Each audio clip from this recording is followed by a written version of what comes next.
Déjenme regresar a la conversación.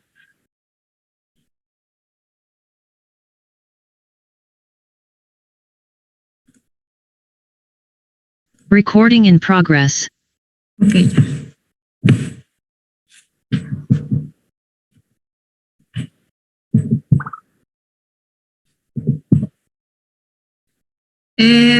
Más o menos les había platicado de lo que era Verilog. Aquí hay otras características. Es un lenguaje formal que describe, nos ayuda a describir e implementar circuitos electrónicos, perdón.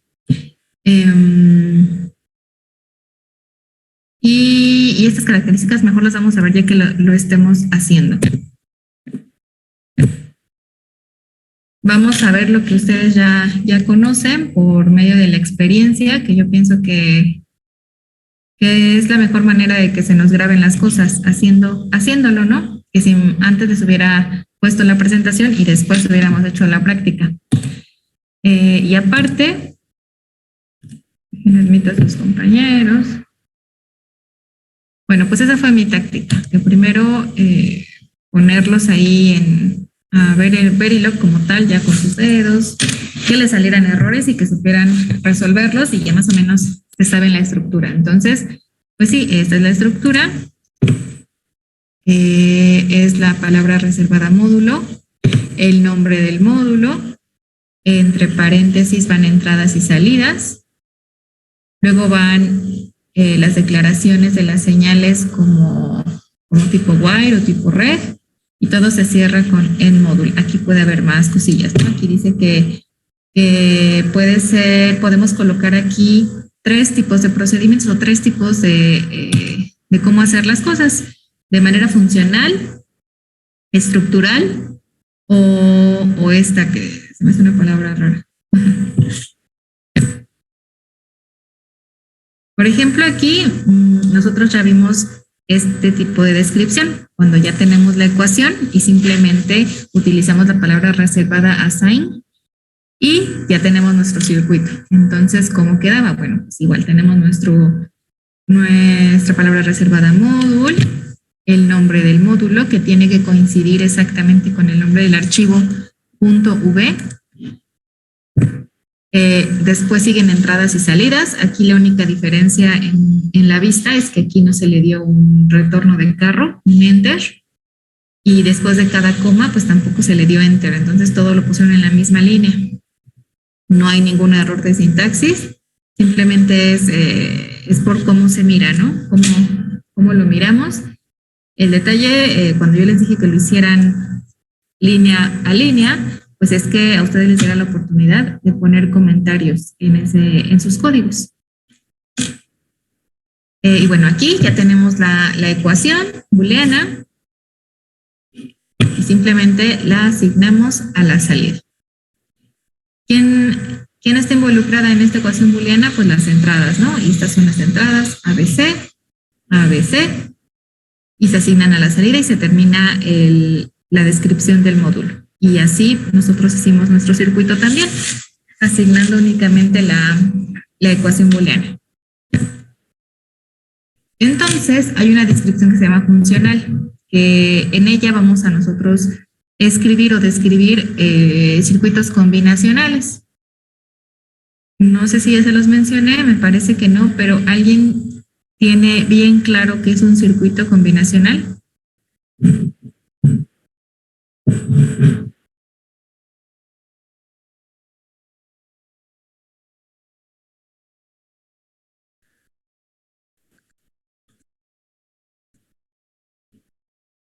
Creo que no, maestra. Si nos pudiera ayudar con eso.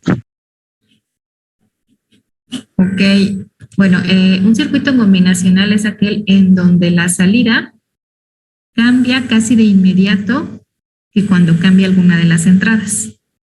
Entonces, siempre va a ser así. La salida cambia cuando las entradas cambian.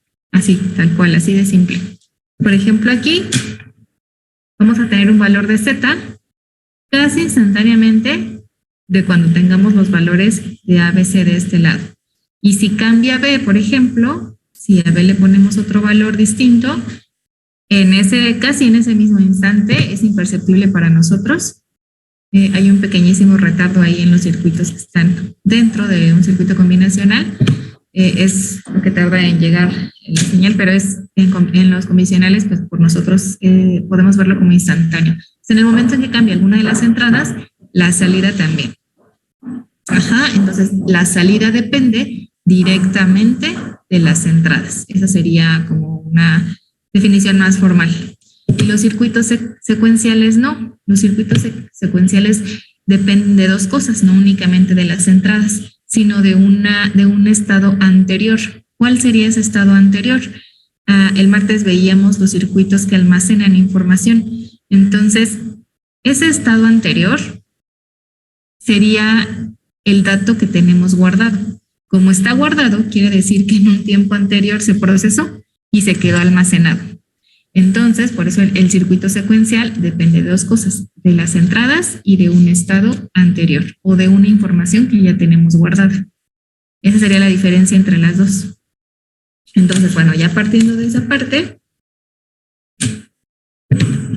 aquí dice que se utiliza assign, donde todas las sentencias se ejecutan de manera concurrente. La concurrencia, pues, es de manera paralela. Y esta es otra forma nada más de escribirla, ¿no? Pero utilizando el assign quiere decir que en ese momento se está haciendo la asignación a la salida. Y eso corresponde con cómo funciona un circuito combinacional. O sea, este assign me permite que se comporte como un circuito combinacional, porque está asignando en ese mismo instante este cálculo a Z, que es la salida. ¿Se entiende? Sí, maestra, ya. Sí, ¿por qué el assign nos permite describir circuitos combinacionales? Porque tiene esa misma función. En cuanto cambie alguna entrada, pues luego se va reflejada en la salida. Luego, también tenemos descripciones que van dentro de un procedimiento. Por ejemplo, tenemos igual la misma estructura, base no cambia. El módulo, entradas y salidas, y en módulo para cerrar. Dentro podemos tener descripciones de algoritmos u otras funciones. Por ejemplo, aquí tenemos una sentencia que se llama always. Esa igual ya la practicamos, pero no la hemos explicado bien. ¿O qué más puede hacer? Habíamos dicho que todo lo que esté dentro de los paréntesis nos va a indicar a qué señales es sensible ese always o de qué señales va a estar al pendiente para poder entrar, hacer lo que haga ese bloque, esa sentencia. Si, por ejemplo, yo tuviera aquí únicamente A y B y aquí en la entrada cambia C, aquí hagan de cuenta que esa no la tengo. C no está aquí, esta la tapamos, esa no está. Y en el circuito cambia C, pues no se va a realizar lo que esté dentro del bloque always. No va a haber ningún cambio. ¿Por qué? Porque no está en la lista de sensibilidad. Si quisiéramos que, pues sí, que hubiera algún cambio porque nos dimos cuenta que C también es importante, C también está involucrada, por ejemplo, aquí en el if, nos está preguntando por el valor de C. Entonces, quiere decir que también tenemos que estar al pendiente del valor de C, por lo tanto, la incluyo en la lista de sensibilidad. Entonces, poco a poco eso se va aprendiendo, pero ahorita ya se los estoy diciendo más puntual. Y ya. Ok. Aquí también dice que estas sentencias se ejecutan de manera concurrente. ¿Cómo lo podríamos entender con esta parte que vimos aquí? Bueno, pues este assign, déjenme cambio de láser a lápiz. Aquí podemos tener una sentencia always.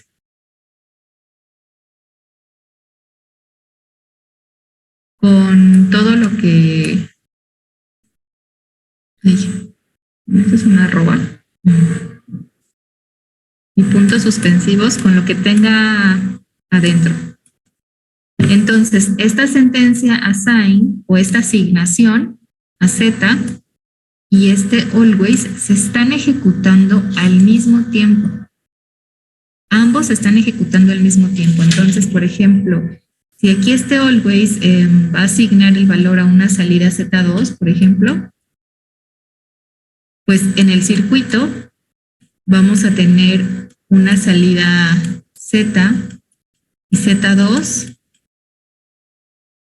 o vamos a tener un resultado al mismo tiempo. Porque aquí, déjenme regreso otra vez al láser, porque aquí se le está asignando un valor a Z, entonces tenemos un valor en Z ya, y este always está haciendo algo que le está asignando un valor a Z2, y también tenemos un valor de Z2 al mismo tiempo. Para que se entienda mejor o a qué me refiero, porque estamos acostumbrados que cuando vemos algún lenguaje de programación, pensamos que se ejecuta la línea que va después, pues se ejecuta así, de ese modo, ¿no? De forma secuencial.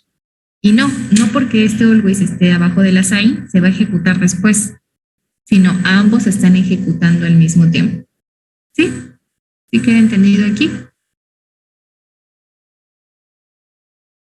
Sí, maestra. Entonces, si aquí yo tuviera múltiples assigns o múltiples always en este mismo módulo, pues todos estarían ejecutando al mismo tiempo. Esa idea yo creo que sí queda clara. El detalle viene cuando tenemos, por ejemplo, y luego se los va a marcar Verilog como error, que dentro de este assign estén asignando un valor a Z y dentro de este always estén asignando otro valor a Z. Y como ambos están ejecutando de manera paralela, pues, bueno, aquí no serían dos cables, sería uno solo. Imagínense en su protoboard que tienen una sola salida y conectan dos cables de distinta procedencia a la misma salida. Eso no es válido, ¿no? Porque acuérdense que estamos trabajando con hardware. Entonces no podemos meter, este cable trae un 1, su compañero, este cable trae un 0, y entonces, ¿cuánto va a valer Z? Si conectamos los dos. Ven lo que les va a marcar un error. Les dice, ¿sabes qué? No sé cuánto vale Z porque tienes múltiples asignaciones. Así les dice. Así les dice Verilog. Tienes múltiples asignaciones a Z. Entonces, es por eso, porque estas dos sentencias se ejecutan de manera paralela y hay que tener cuidado con eso. Podemos tener muchos assign, muchos always, nada más hay que tener cuidado de no hacer asignaciones a la misma señal en todas ellas, ¿no? Vayan anotando esos detalles porque pues les va a pasar. Les va a pasar y más porque apenas estamos aprendiendo.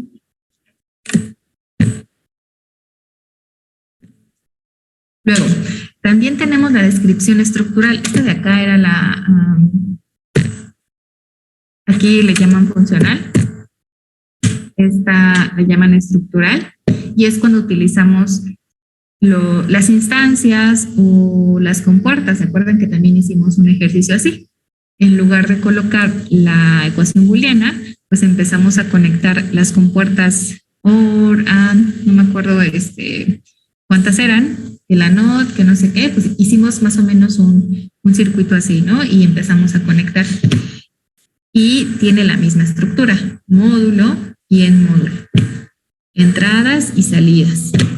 Aquí hubo la necesidad de declarar señales de tipo while. ¿Por qué?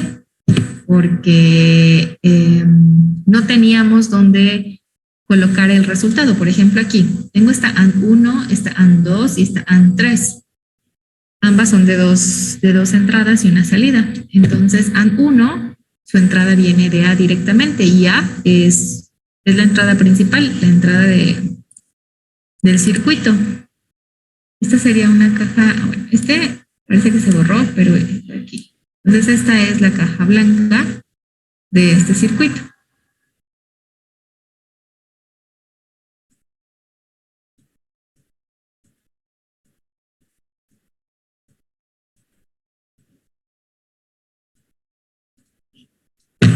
Y esta entrada viene directamente de la entrada A, la segunda entrada viene directamente de B. No tenemos que crear más señales, más cables, porque ya existen. O sea, yo puedo jalar ese valor de la entrada. Puedo jalar esta otra de la entrada B. AND 3, igual.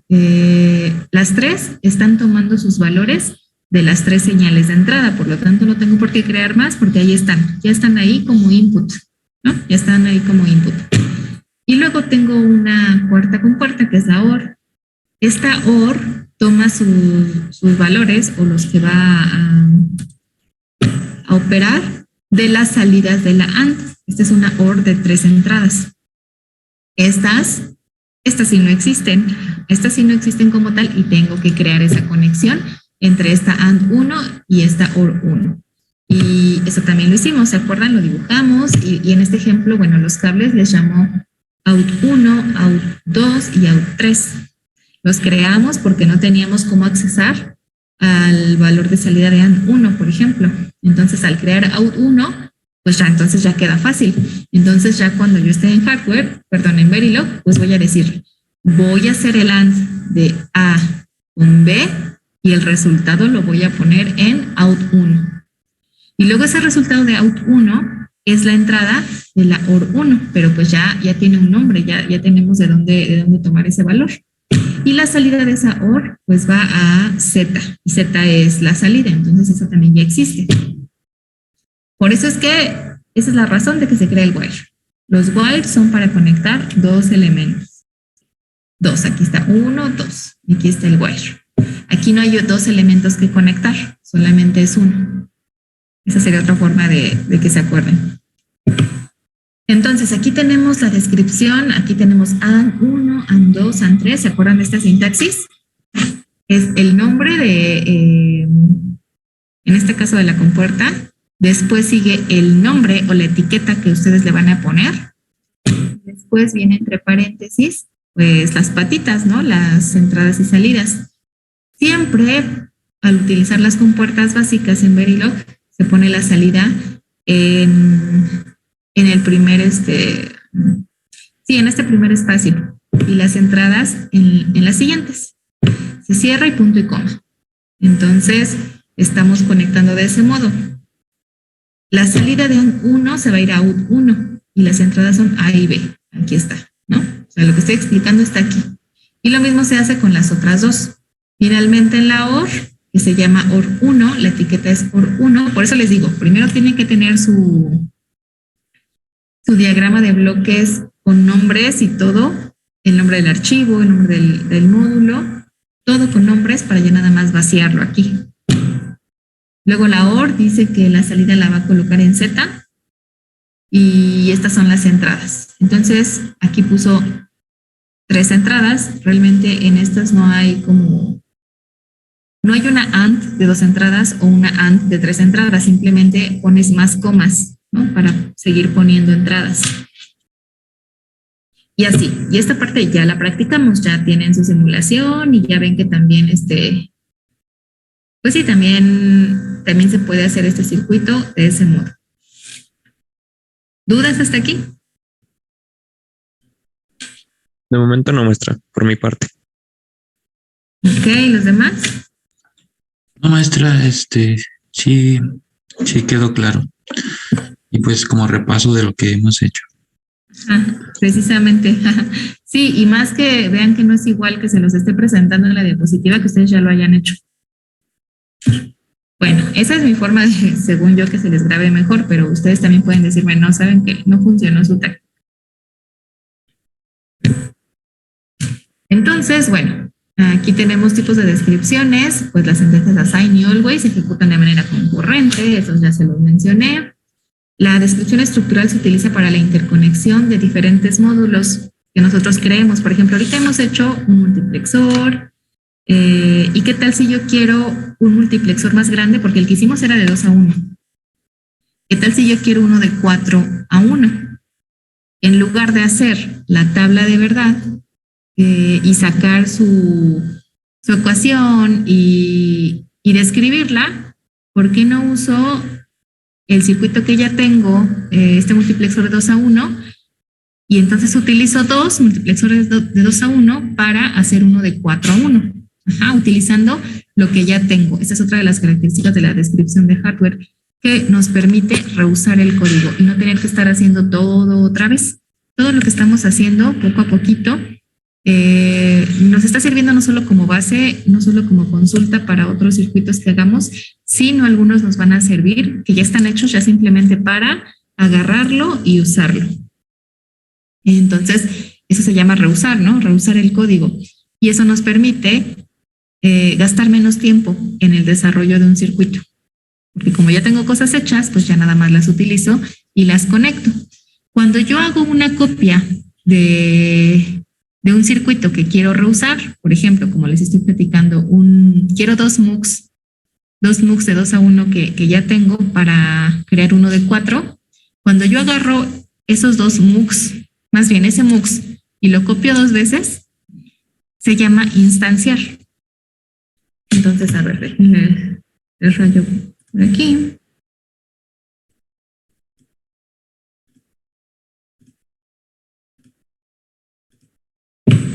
Yo ya creé aquí mi circuito que se llama MUX 2 a 1. Así se llama mi circuito y yo ya lo tengo ahí en mi carpeta, en la carpeta de la materia de Arqui. Y ahora me están pidiendo que haga uno de 4 a 1. Y yo digo, bueno, lo puedo hacer desde cero o puedo utilizar este MUX a 2 a 1 que ya tengo. Pero necesito más de uno, necesito 2. Porque si es de 4 a 1,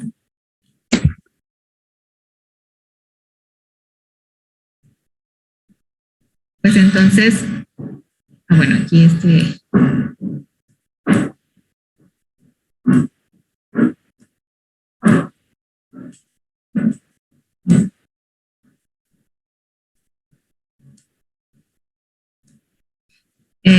A, B, el que selecciona entre A y B y C. Y el de 4 a 1, pues tenemos 4 entradas, A, B, C y D. El que selecciona entre esas 4 y la salida que fue seleccionada. Vamos a ponerle Bueno, ahora sí, decir. Entonces este lo voy a llamar MUX de 4 a 1. La maestra me dijo que tenía que utilizar el que ya tenía. Ok. ¿Cuántos necesito? Pues si se fijan, el original tiene 2 entradas y yo necesito 4. Entonces, pues ya, con eso ya vi que necesito 2 MUX de 2 a 1 para hacer uno de 2 a 4. Entonces los voy a copiar o los escribo, los dibujo. Los voy a poner aquí. Al poner aquí,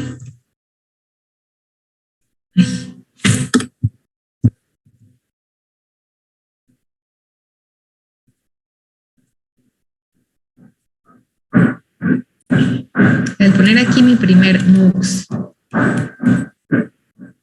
2 a 1, estoy haciendo una instancia o una copia de este que ya tengo aquí. Necesito 2, por lo tanto me falta 1. Entonces, ¿qué estoy haciendo? Otra instancia.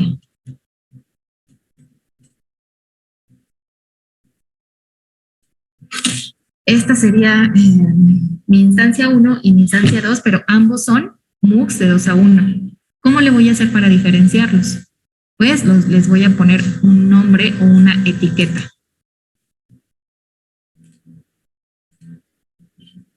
Entonces, por ejemplo, este se va a llamar MUX 1 y este se va a llamar MUX 2 o M2, porque así se me ocurrió. Ustedes pueden ponerle como quieran.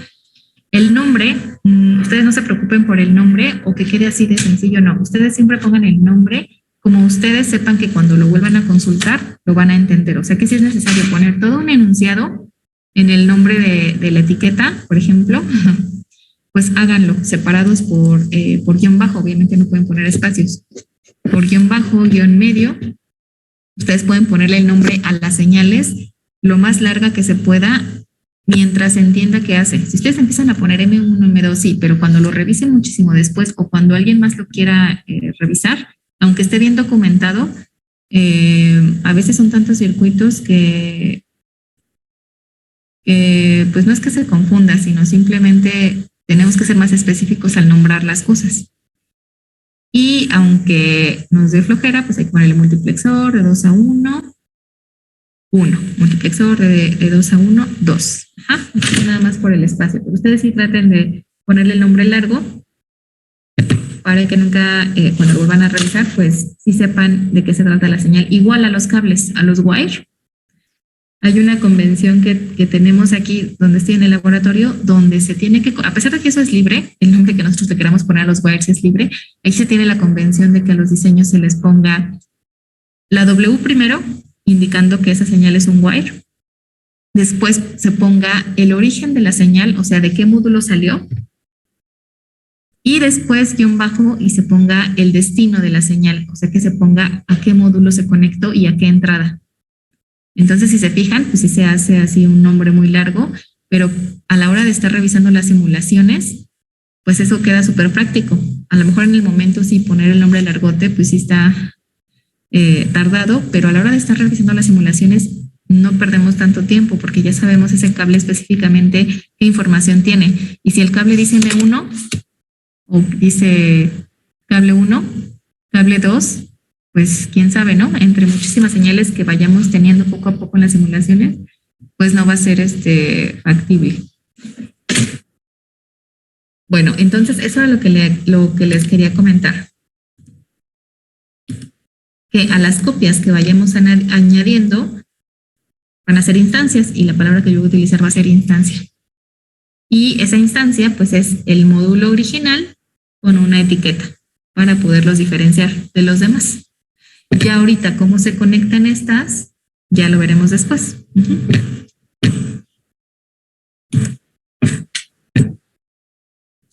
Entonces, por eso dice que aquí, ¿dónde está? Ajá, que una descripción estructural es para la interconexión de los diferentes módulos que se creen o que se hayan creado. En este caso, serán estos dos módulos e interconectar esos módulos es la descripción estructural. Aquí tenemos un sumador de 4 bits, un full adder de 4 bits. Tenemos su caja negra.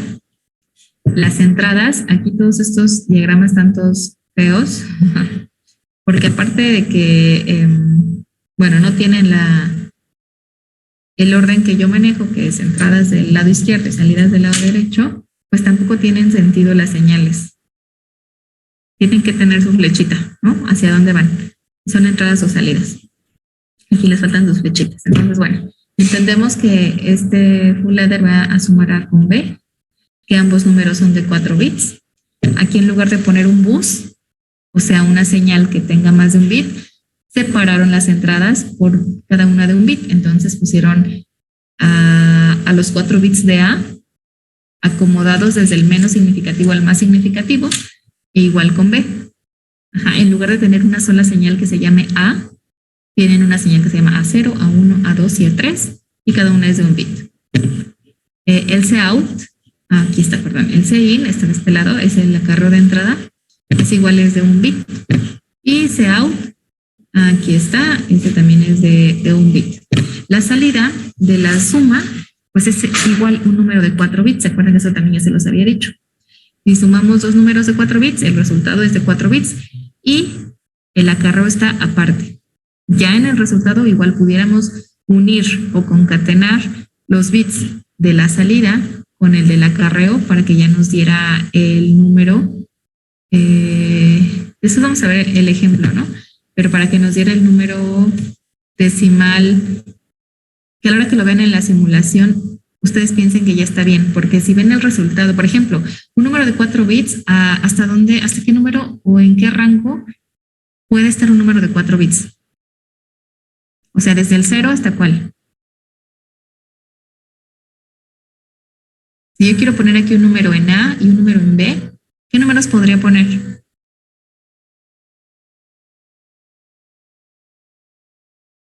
¿Puedo poner el 0? Sí, puedo poner el 0. ¿Puedo poner el 5?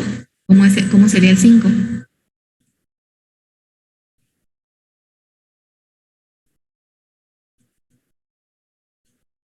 Sí, sí puedo poner el 5. Puedo poner el 15. 8 más 4, 12. Más 2, 14. Más 1, 15. Ya puedo poner el 15. ¿Puedo poner el 16?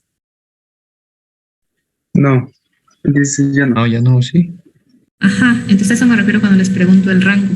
Para una señal de 4 bits sin signo, ya después vamos a ver qué onda con el signo, pero o 4 números positivos, pues el rango es de 0 a 15. Felizmente yo puedo poner un número del 0 al 15, o sea, son 16 números. ¿Cuántas combinaciones? 16, ¿no? Con 4 bits puedo tener 16 combinaciones que son 16 números del 0 al 15.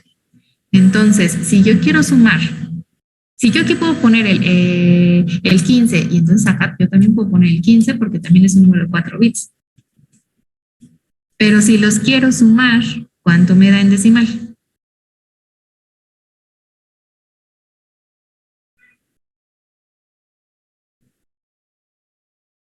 O sea, sumen 15 más 15, ¿cuánto es? 30. Ajá, el 30. Pero ustedes a la hora de que vean la simulación de la salida de 4 bits, ¿van a ver el 30? Nada más el 15, ¿no? No, tampoco van a ver el 15. No. Para eso es que nosotros podemos juntar el acarreo con el resultado de la suma.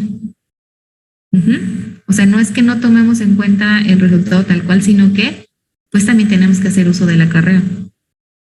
Pero el resultado queda siempre en el mismo número de bits que en las entradas, en la suma y en la resta. Ajá. Ya después en la salida, como les digo, podemos hacer una concatenación, o sea, el símbolo de concatenación en Verilog es así. Es una coma. En los menos significativos voy a poner a las S. Eso también es una coma. S2, S1 y S0. Y en el más significativo voy a poner el acarreo. Y con el acarreo ya nos permite tener el resultado como nosotros lo conocemos en decimal. Entonces, al final tendríamos que hacer algo así, una concatenación o una unión de esas dos señales. Bueno, en este caso serían 5 señales porque están divididas en un bit para tener el resultado que esperamos, ¿no? Como por ejemplo cuando le picamos a una calculadora. Bueno, esa es en cuanto a la caja negra de este sumador. Más o menos vimos qué onda con eso, por qué esas entradas, por qué esas salidas. Y cuál, o sea, ¿qué hay adentro de esta caja negra? Pues dentro de esta caja negra hay sumadores completos de un bit. ¿Cuántos sumadores completos de un bit necesitaron para hacer uno de 4? Pues 4. Entonces, con este van a sumar el bit menos significativo, con este el bit 1, con este el bit 2 y con este el bit 3. Necesitaron, entonces, en total, 4 sumadores completos de un bit. Esto es lo que hay adentro de esta caja negra. Entonces, esta sería mi caja blanca. Pero para que realmente sea la caja blanca, pues acuérdense que esto tiene que estar en un diagrama de bloque, así. Ahora sí es una caja blanca. Ok, y entonces aquí nosotros estamos dibujando nuestros diagramas y instanciamos un mismo full adder de un bit. O sea, el mismo full adder de un bit ya lo tenemos. Bueno, ustedes no, pero estoy diciendo que aquí ya está. Y necesito 4, pues hago 4 instancias. la instancia a la que le puse un nombre FA0, que es la etiqueta, para no confundir con las otras instancias. A esta le puse FA1, a esta FA2 y a esta FA3. ¿Y cómo las conecto entre ellas? El acarreo se tiene que ir desplazando, por así decirlo, entre cada una. Y es ahí donde nosotros vamos a colocar cables o los wires. Entonces, para nosotros poder realizar este circuito, donde tenemos estas 4 instancias, necesitamos hacerlo con una descripción funcional para poder conectar estas instancias, porque todavía no sabemos, todavía no les digo cómo se hace eso, o más bien cómo es la sintaxis. Pero por lo menos quiero que de manera gráfica se entienda lo que se va haciendo. De manera gráfica tengo 4 instancias.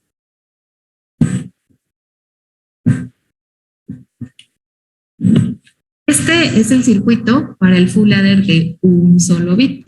Nosotros siempre empezamos a hacer nuestra caja negra, siempre, con entradas y salidas. De ahí partimos a la tabla de verdad, donde vamos a estar llenándola de modo que tenga el comportamiento que nosotros queremos. Entonces, ya teniendo esta tabla de verdad, pues obtenemos nuestra ecuación booleana, ya sea, ¿cómo se dice cuando?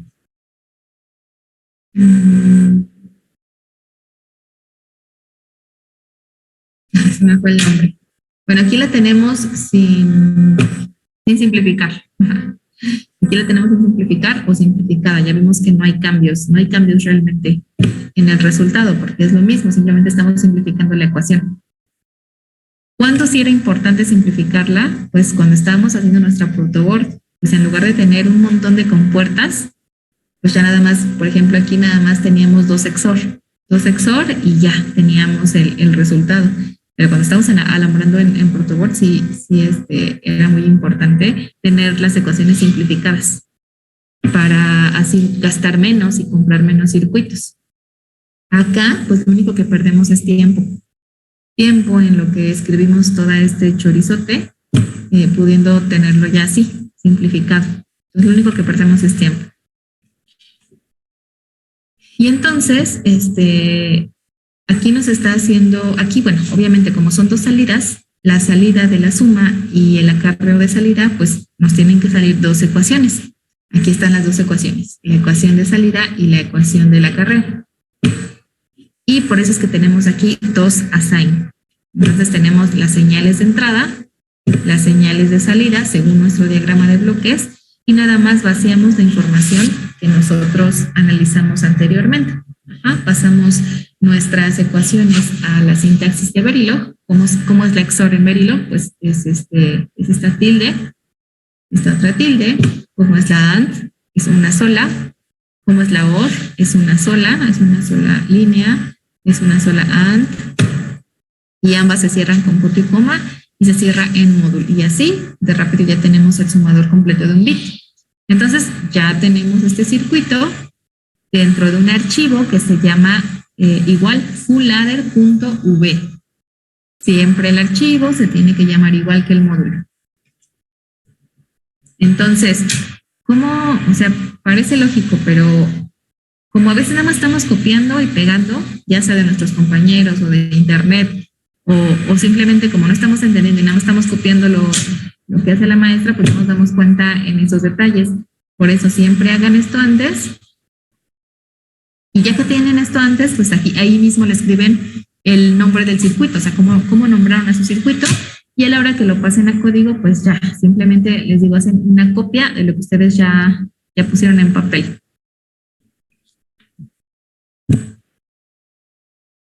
Ahora sí viene la parte de las instancias. Como ya existe este circuito, ¿cómo se llama? Full adder. Ahora quiero hacer el full adder 4. Pues ya lo dibujé, ya le puse estos cables para poderlas interconectar y ya está toda conectada, ya está todo bien y ya sé que el resultado de esto me va a dar la suma, ¿no? La suma de 2 números de 4 bits. Entonces, pues lo empiezo a pasar a Verilog. digo, bueno, aquí también ya puse el nombre, le voy a llamar full ladder 4, ¿no? Aquí le llamaron full ladder 4 y empiezo con Verilog. Módulo, full ladder 4, abro, cierro paréntesis, punto y coma, y dentro pongo las entradas y salidas. Aquí, ese es otro error que no quiero que ustedes cometan al estar copiando y pegando cosas. ¿Qué dijimos en un principio? Que aquí estaban separando las señales y las estaban nombrando de manera individual. A0, B0, A1, B1, A2, B2 y A3, B3. ¿Y aquí qué están poniendo? Una sola A, una sola B, una sola S. Entonces, aquí se confunde. Aquí no están indicando que sea el bit 3 de A, sino están diciendo que es la señal A3. Entonces, si nosotros queremos indicar lo que dice este código, que es una sola señal A, pues entonces esto tendría que ir entre corchetes. Ahí sí podemos decir que es el bit 3 de A, de la señal A, el bit 3 de la señal B, y así sucesivamente. No sé si se entienda esto que les estoy diciendo de que no es correcto. O lo haces de un modo o lo haces del otro. Pero no revuelvas entre tu diseño y el código, porque con este simple detallito, el código ya no coincide con el diagrama. Y eso es un tache. ¿Sí se entiende? Sí, maestra. Sí, ok. Entonces igual pongan esas notas para que no les pase. Ahí ya nada más pone solo como output el Cout 4 porque los demás son puros cablecitos, ¿no? Que van entre sumadores.